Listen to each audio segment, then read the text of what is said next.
Buenas tardes. Bueno, esto ha sido titulado "Que nos separa".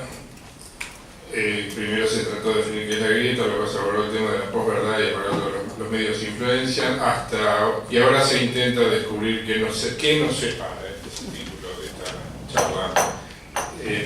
de esta charla multidisciplinaria. Si ustedes quieren, los presento. Yo no sé si hace falta que los presente uno por uno, todos ya saben con quiénes estamos. Así que yo le daría la palabra a Fernando para arrancar por él, si les parece, y si seguimos el sentido contrario lo hacemos de reloj. Bueno, gracias Pablo, gracias por la invitación, gracias por hacerme formar parte de este ciclo que ha tenido antecedentes notables, y hoy me hace formar parte de un panel con Diana y con Tito que me enorgullece.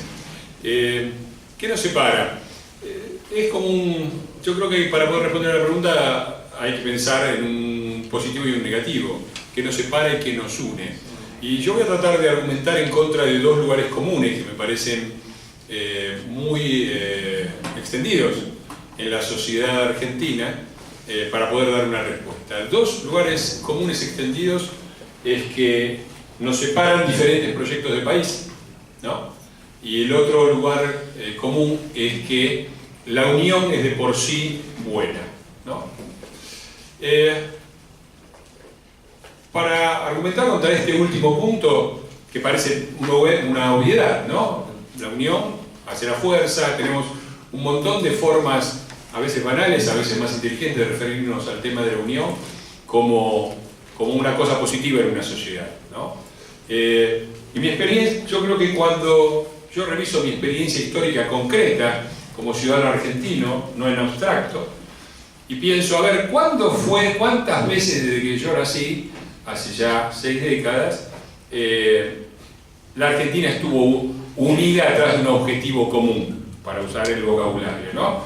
Es decir, ¿cuántas veces la Argentina estuvo segura? El 80% de la población, parece un número cercano a la unanimidad, de que estábamos juntos detrás de un objetivo común, etc. Y cuando hago la lista de las veces que pasaron eso, me agarro la cabeza. Porque yo recuerdo que cuando la Argentina estuvo unida en una especie de consenso de cosas que había que pasar y que eran buenas que pasaran, hicimos verdaderamente desastres.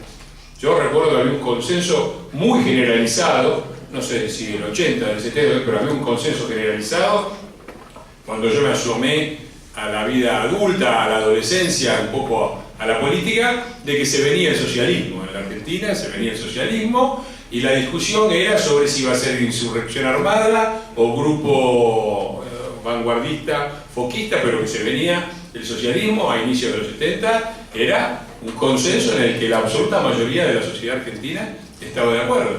Y se expresó todavía el récord de votación favorable al presidente, lo tiene la votación del 74, cito de memoria, acá el historiador es Tito, Perón, y si no me equivoco, 64%, ¿no? Récord. Bueno, eso no abrió un periodo de felicidad, eso abrió un periodo de desastre. Y después apareció el consenso opuesto.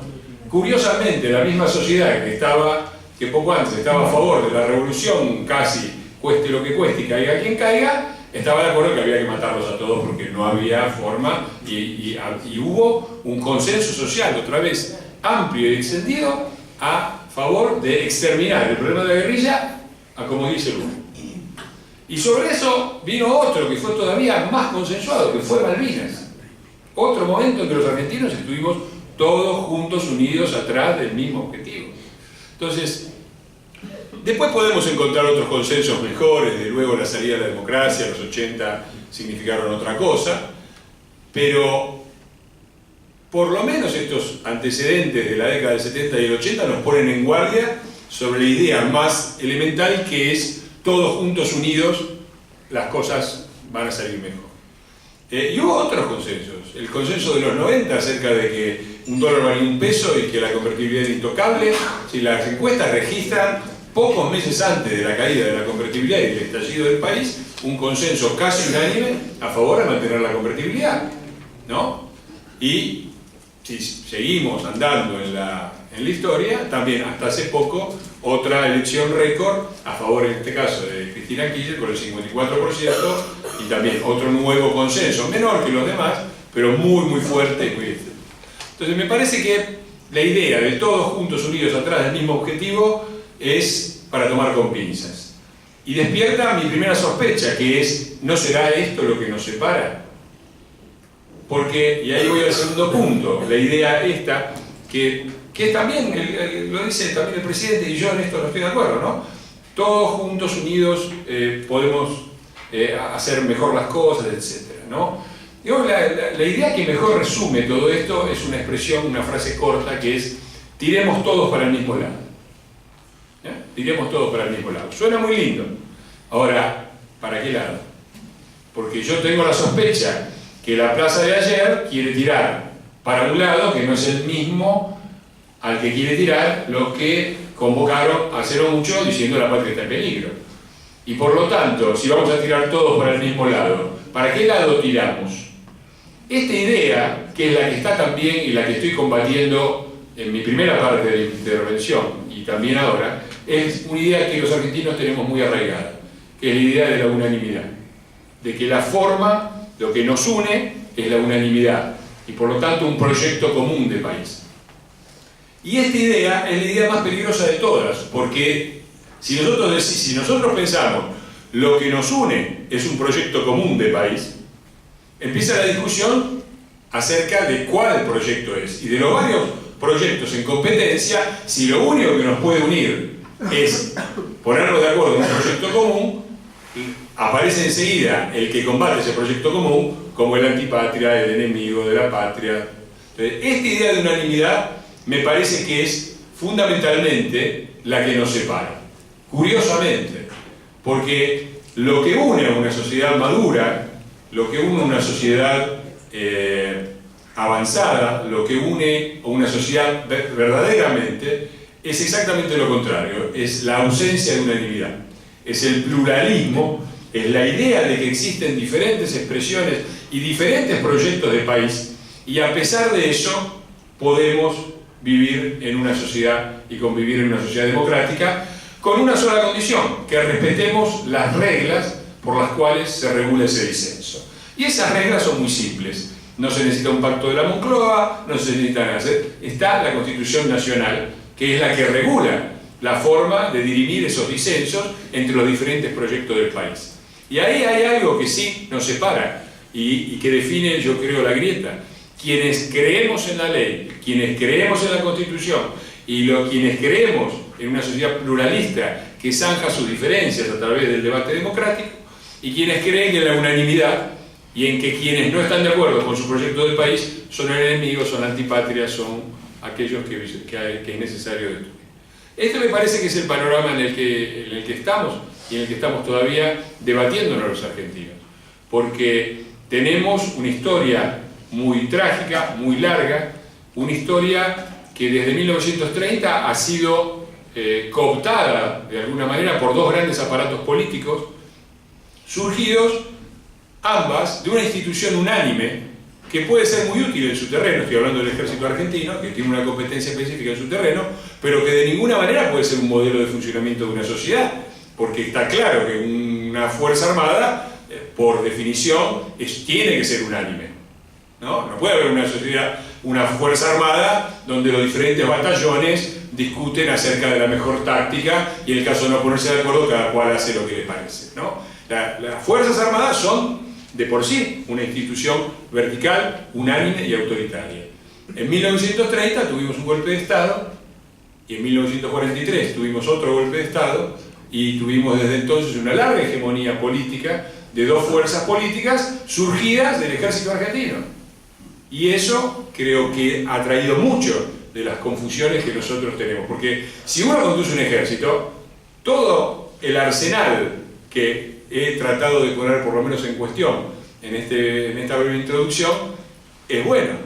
Un ejército es necesario que estemos todos unidos, que tiremos todos para el mismo lado, que tengamos el mismo proyecto de batalla, por lo menos. Pero eso no funciona para un país, no funciona para una sociedad, no funciona sobre todo en una sociedad como la Argentina, compleja, una sociedad compleja, con componentes étnicos, culturales y tradiciones muy diferentes, en donde el foco de unidad debería estar puesto en la República como un artefacto, sobre todo, como un elemento de paz, como un artefacto a través de cuya utilización se pueden dirimir las diferencias sin necesidad de considerar al otro un enemigo y sin necesidad de llegar a la vía armada y sin necesidad de querer imponer un determinado proyecto de país o una determinada ideología al conjunto de la sociedad, es decir, lo que mi maestro intelectual, mi amigo Cervelli, llama el delirio de unanimidad. Así que cierro con esto, con un llamado a reflexionar sobre hasta dónde los delirios de unanimidad nos han llevado por el camino equivocado y hasta dónde aplicar esto en este momento sería un grave error. Lo correcto, y yo creo que vamos en ese camino, a pesar que el discurso amable pueda ser otro, vamos en ese camino, que es el de respeto de las instituciones, el respeto de la independencia del Poder Judicial, un tema que está hoy ahí arriba de la mesa, el respeto del Parlamento. Tocqueville decía que el Parlamento era el corazón palpitante de la democracia. Y es por esto, porque no existe ningún poder del Estado en el que toda la inmensa pluralidad política de una sociedad compleja como la Argentina está representada. El Ejecutivo representa a una parte de la sociedad que es la que votó por este presidente y las fuerzas que formamos parte de Cambiemos. Pero la oposición no está en el Ejecutivo. Y no está, ninguno de los dos están representados como tales en el Poder Judicial. Pero en el Parlamento sí. En el Parlamento estamos todas las fuerzas políticas que los argentinos han votado. Y por eso el respeto del Parlamento es fundamental. Lo digo como parlamentario que soy y en un momento en el que el Parlamento está muy deslegitimado y a veces con buenas razones, porque uno escucha ciertos debates parlamentarios y verdaderamente uno piensa cómo es que tenemos representantes de tan baja calidad. Bueno, la respuesta acá también es muy simple, es porque los votamos, porque ninguno llegó ahí por sorteo y porque ha habido miles de argentinos que lo votaron. Entonces tendremos que someternos, cierro, a esta larga evolución, a este largo trabajo en la democracia. Los países democráticos, cuando digo democráticos me refiero en el sentido de la democracia republicana y liberal, no se hacen de un día para otro. Nosotros venimos de una larga tradición de autoritarismos, de unanimismos, de gente que se cree iluminada y que los demás son el enemigo, y no vamos a salir de ahí ni en un año ni en un periodo presidencial. Es un trabajo de construcción que tenemos que hacer todos y espero que nuestra participación en esta humilde mesa sirva un poquito para eso. Gracias. Es el turno de Diana, después vamos a tomar algunas cosas que dijo Fernando, pero y ojalá tengamos tiempo de discutir lo último, que se va un poquito del tema medio lateral, pero es muy candente porque es de hoy, es el tema de hoy. Esto que dijiste de que la razón por la que los legisladores por ahí que vemos son insatisfactorios es muy simple, es porque los votamos. Bueno, es para discutirlo. A lo mejor no es tan simple, ¿no? Hay que ver qué opciones hay y qué gente participa de la política. Pero bueno, es el turno de Diana Cohen. Bueno, buenas tardes a todos. Agradezco a Malú, a Sara y a la gente del CARI que me permitió que estuviera con ustedes en esta tarde. Recogiendo una de las menciones últimas de Fernando, esa confusión que se produjo a partir de los años 80 entre autoritarismo y autoridad fue nefasta para la sociedad civil, fue nefasta para la construcción de una república. ¿Por qué? Porque cualquier muestra de autoridad se confundía con una modalidad del autoritarismo. ¿A qué llevó? Para repetir esas palabras de Carlos Nino, a un país al margen de la ley, un país donde la anomia impera en todas las prácticas sociales. Bueno, ustedes saben que yo tuve que atravesar una experiencia personal para sumarme a ese mundo tan especial que es el mundo de la justicia. Y lo primero que me di cuenta es el enorme divorcio que hay, y de ahí qué es lo que nos separa, entre la sociedad civil y yo diría incluso la dirigencia política, entendiendo política en sentido amplio, es decir, tanto el poder en su momento ejecutivo, el poder legislativo y el poder judicial. Y eso enseguida me percaté cuando empecé a trabajar temas teóricos acerca de derechos de las víctimas. Descubrí que en el año 1985 en realidad se había estipulado una declaración de las Naciones Unidas en torno de los derechos de las víctimas. Curiosamente, esa declaración tenía dos partes. La parte principal era acerca de los derechos de las víctimas de violencia en general. Y la segunda parte era un anexo donde precisamente se refería a las víctimas de violencia institucional. No voy a entrar ahora a discutir, porque sería además una discusión casi anacrónica, pero lo cierto es que en ese momento, en el año 85, el gobierno solamente recogió el anexo. Entonces, eso explica todos los movimientos, es decir, todos los beneficios que recibieron las víctimas de la violencia institucional, mientras que las víctimas de la violencia callejera fueron invisibilizadas. Yo creo que además esto se dio, y siempre lo digo, que una de las explicaciones posibles era porque gran parte de la gente que militó en los años 70 era gente de clase media, incluso muchos universitarios. Entonces eso permitió todo un movimiento en el exterior que produjo realmente una validación de la militancia política de los 70. En cambio, la gente que muere en la calle, en un delito callejero, en la mayor parte de los casos, no en todos, y eso lamentablemente cada vez se está extendiendo más, como yo siempre digo, el que mata es tan vulnerable como el que muere, porque el que mata seguramente está en una moto robada y mata para poder robar un celular. Entonces realmente lo que se alentó durante estos años en Argentina, con el silencio cómplice de muchos, es precisamente una lucha de pobres contra pobres. Entonces esto tuvo que de alguna manera expandirse a otros estratos sociales. Me pasó a mí, que tenía ciertas herramientas conceptuales, pude reunir un grupo de gente excepcional que es Usina de Justicia y trabajar con fiscales, con abogados, con víctimas, para construir un nuevo paradigma penal. Un paradigma penal que realmente llama a gritos en Argentina. Pudimos lograr cosas, logramos la ley de víctimas. No es la ley que yo hubiera querido, porque en realidad dependemos de la Defensoría de la Nación, y la Defensoría prácticamente nunca, según en palabras de la propia defensora, solamente en un caso defendió un delito callejero porque literalmente dijo, porque no sé cómo me llegó una señora del Tigre que habían matado a un hijo y me vino a ver a mí. O sea que en realidad toda la Defensoría está puesta al servicio hasta ahora de la gente que mata, de la gente que viola, de la gente que roba. Y lamentablemente eso está estipulado desde el sistema penal que tenemos. ¿Por qué? Porque en muchos países el acusado, el imputado, tiene un abogado defensor de oficio, pero también por otro lado el querellante o la persona víctima tiene un fiscal que supuestamente defiende los intereses de la sociedad, y en la medida que la persona que ha sido victimizada forma parte de la sociedad, entonces supuestamente defiende los intereses de la persona víctima. Acá en Argentina no es así, porque hay un supuesto deber de objetividad mediante el cual se usa como un instrumento para que el fiscal apoye también al victimario, de manera tal que el victimario tiene de su lado a un abogado defensor de oficio y también al fiscal. ¿Y en qué situación queda la víctima? La víctima queda sola, la víctima está abandonada.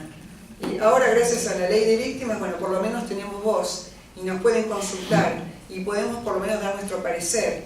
Pero en realidad, cuando nosotros pensamos en términos de cómo se ha construido el derecho penal a lo largo de los años, desde la Carta Magna de 1315 en Inglaterra, y cómo ha pasado después a lo largo de la Edad Moderna, donde en realidad era el gran Leviatán el que estaba atendiendo al particular, entonces de alguna manera el derecho penal se construyó para defender al ciudadano de ese gran Leviatán, que no es la situación de hoy. Hoy, salvo en los estados totalitarios, no tenemos un gran Leviatán. Tenemos precisamente un conflicto, como lo llaman entre comillas, y a mí realmente me huele esa expresión, entre dos particulares. Uno que mata y otro que ha perdido un hijo, que ha perdido un hermano, que ha perdido un padre. Entonces, cuando se intenta precisamente poner en esos dos actores sociales en una balanza, la famosa balanza de la supuesta justicia, nos encontramos que de un lado está la persona viva reclamando sus garantías constitucionales y del otro lado hay una familia destrozada que todavía está llorando al muerto. Entonces, lo que estamos tratando es precisamente de luchar por que haya una transformación de la justicia, pero para eso realmente necesitamos teóricos, necesitamos gente que se anime a reconstruir o realmente a pensar un nuevo derecho penal que realmente se ajuste a nuestra nueva realidad, porque si hay derechos de los consumidores, derechos de las personas en cuanto a género, hay tantos derechos que pululan hoy por hoy. Yo siempre digo lo siguiente, que ha llegado la hora de abandonar la era de los derechos para comenzar la era de las obligaciones.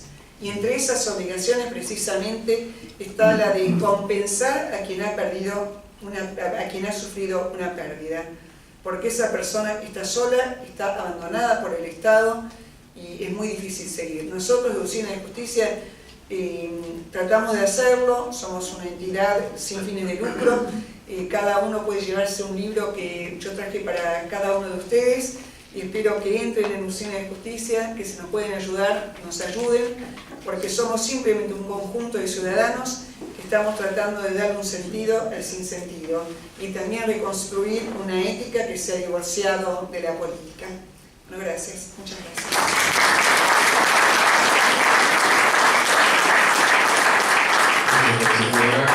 Vicente Pablo.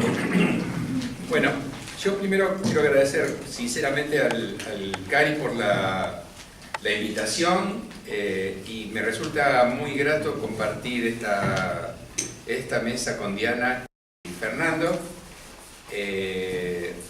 Nos conocemos, quiero decir, no solo por el nivel del contacto personal, sino porque dialogamos de una manera u otra personalmente a veces y otras veces a través de nuestros textos. Entonces es realmente interesante para mí poder estar aquí.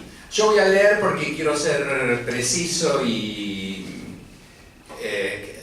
no quiero utilizar más tiempo del que corresponde, entonces les voy a leer. Bueno, adelante. Si miramos nuestra historia en perspectiva y con la ventaja que nos dan el paso del tiempo y la sucesión de experiencias, salta a la vista que las tradiciones democráticas argentinas son de larga data. Ya José Luis Romero decía, promediado el siglo pasado, que las raíces sociales de la democracia argentina eran hondas y bien afirmadas en la cultura política.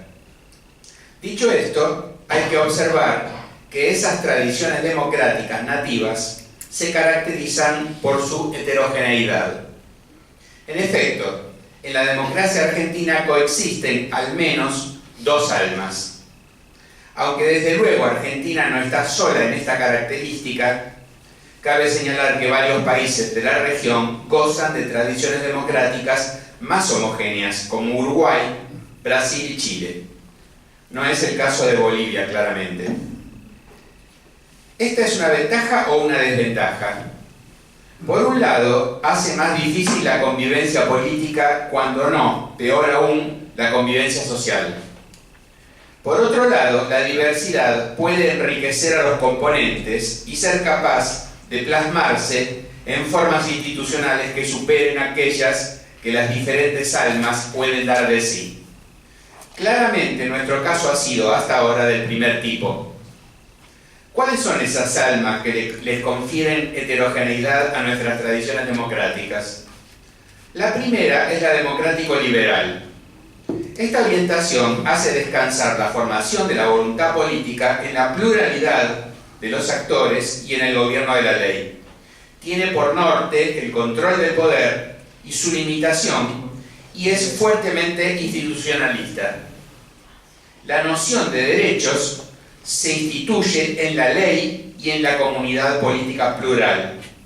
En nuestro caso, su epítome es la Constitución de 1853, aún sin olvidar que ésta se aparta de los casos en que se inspiró para conferir mayores poderes a los presidentes. Por el contrario, la otra alma, democrático-populista, funda la voluntad política en la mayoría y se inclina fuertemente a la acumulación de poder en la cúspide de la arquitectura política. El poder tiende a estar por encima de la ley y está fuertemente personalizado. Y esta personalización es comprensiblemente acompañada por un impulso intenso al patrimonialismo.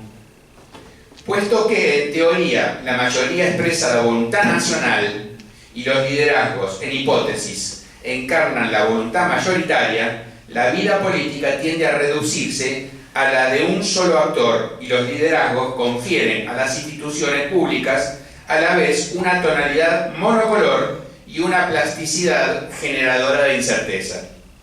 La noción de derechos se instituye aquí en base a la voluntad colectiva, no del juego institucional.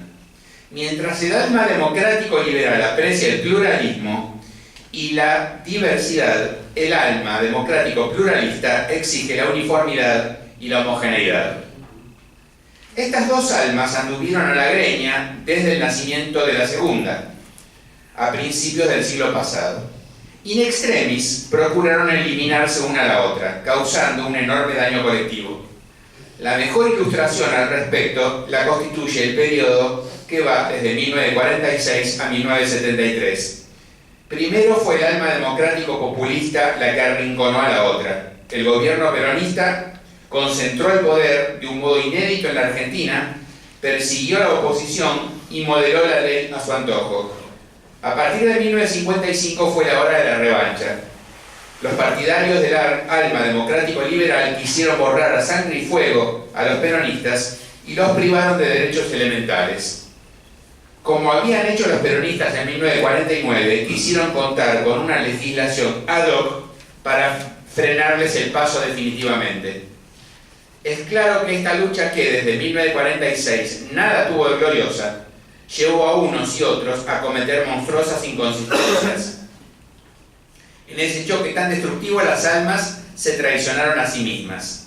Las trampas electorales blancas, dibujando las circunscripciones en las que incurrió el gobierno peronista, se perpetraron en inconsistencia con las nociones de mayoría y, sobre todo, la justificación de reiteradas dictaduras desde 1955 tuvo lugar en inconsistencia flagrante con el alma liberal.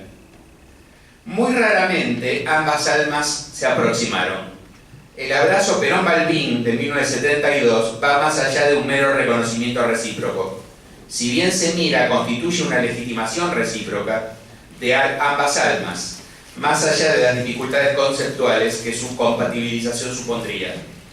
Claro que en el contexto de una relación de fuerzas completamente favorable al peronismo, la asimetría era evidente y la tradición democrático-liberal quedaba subordinada a la democrático-populista. Peronistas somos todos, decía el general. Pero un caso diferente y tal vez más interesante de aproximación está constituido por el de Raúl Alfonsín, movido quizás por la necesidad de darse, llegado a la presidencia, una política eficaz frente a la oposición peronista.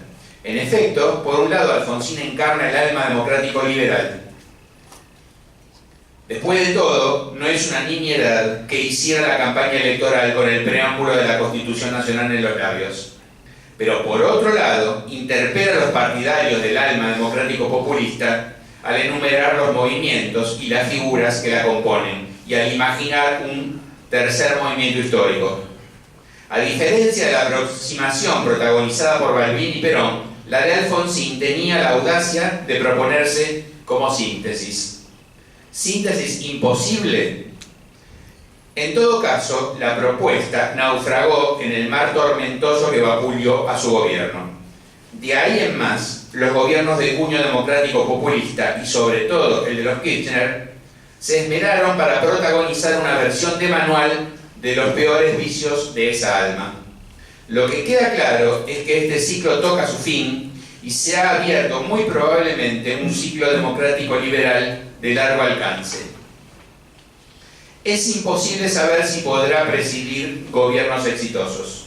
si se procurarán entendimientos que rompan con el divorcio abismal entre ambas orientaciones, aún sin procurar una probablemente peligrosa síntesis, o si los actores se sentirán obligados a quebrar sus propios principios. Entre tanto, el drama de la heterogeneidad de nuestra tradición democrática queda en pie. El actual gobierno es considerado, con la cartilla populista, un enemigo del pueblo, y las fuerzas de oposición menos recalcitrantes no presentan orientaciones muy confiables, más bien tan imprecisas como sus rótulos: peronismo republicano, peronismo racional, etc. Decía Tullio Albertonghi que en la Argentina se habían formado a lo largo del tiempo dos principios de legitimidad política prácticamente inconciliables. Por un lado, el de matriz oligárquica: la Argentina solo puede ser gobernada por nosotros. Nosotros, ya se sabe a quién se refiere. Por otro, el de matriz popular: el gobierno debe provenir de las mayorías electorales. Es de notar que en los últimos tiempos el peronismo se había arrogado, por cierto contra toda evidencia, ambas legitimidades. Las mayorías son peronistas y a este país solo lo podemos gobernar los peronistas. Sería de importancia crucial que un gobierno de alma democrática liberal exitoso no incurriera en parecidos errores. Pero el actual gobierno, al que no encuentro dificultades en concederle un alma democrático liberal, no está siendo muy exitoso. Tampoco está, a mi juicio, fracasando estrepitosamente. Es una gestión llena de luces y sombras y de graves peligros de crisis, acompañada además por una novedad apreciable y de la que no es enteramente suyo el mérito: el Poder Judicial, por primera vez, ha pasado a un primer plano. Esta es una oportunidad extraordinaria para que el alma democrático liberal también lo haga. Deberíamos para eso evitar la justicia de los justicieros y un revanchismo banal y bancarnos el desafío político de acompañar la siempre limitada y nunca satisfactoria justicia positiva.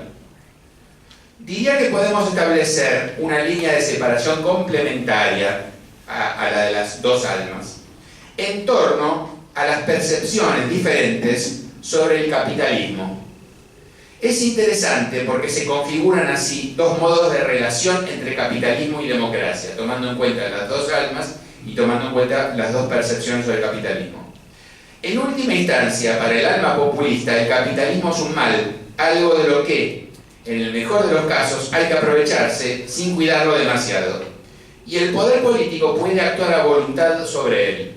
El capitalismo puede y debe ser saqueado. El caso del alma liberal es muy diferente, pero navega con viento en contra, porque el capitalismo no goza precisamente de gran legitimidad en nuestra cultura política. Al respecto, por ahora, estamos en una especie de callejón sin salida, porque la Argentina necesita más capitalismo, no menos, pero también precisa capacidad política para gestionarlo, para evitar que el capitalismo, a su vez, devore a la democracia. Sin profundizar en esta línea de separación, quiero observar que, tomadas en conjunto las dos armas democráticas y las dos percepciones sobre el capitalismo, quizás constituyan una respuesta posible a la pregunta sobre qué nos separa. Pero aquí se plantea un serio problema, porque ¿quiénes somos nosotros y quiénes son ellos? ¿Es posible contestar fácil y diligentemente esta pregunta sin apelar a formulismos o eslogans? ¿Qué pluralismo, qué aprecio a la diversidad estamos alentando si establecemos un nosotros y un ellos? ¿No es acaso esa la fórmula del populismo según la Vulgata elaborada a partir del pensamiento en sí mismo sofisticado de Laclau? ¿O nos quedamos meramente con la fórmula popperiana de que no se puede ser liberal con los antiliberales, para practicar nuestro propio y justo antiliberalismo? Pero por otro lado, ¿se puede construir políticamente sin una división del campo político? No tengo una respuesta definitiva sobre este problema, porque no tengo certezas. Ensanchar la base común del campo político, identificar adversarios y al mismo tiempo crear condiciones favorables para la cooperación. Quizás sea pedir demasiado de la política contemporánea, pero tenemos un deber ciudadano, que es intentarlo.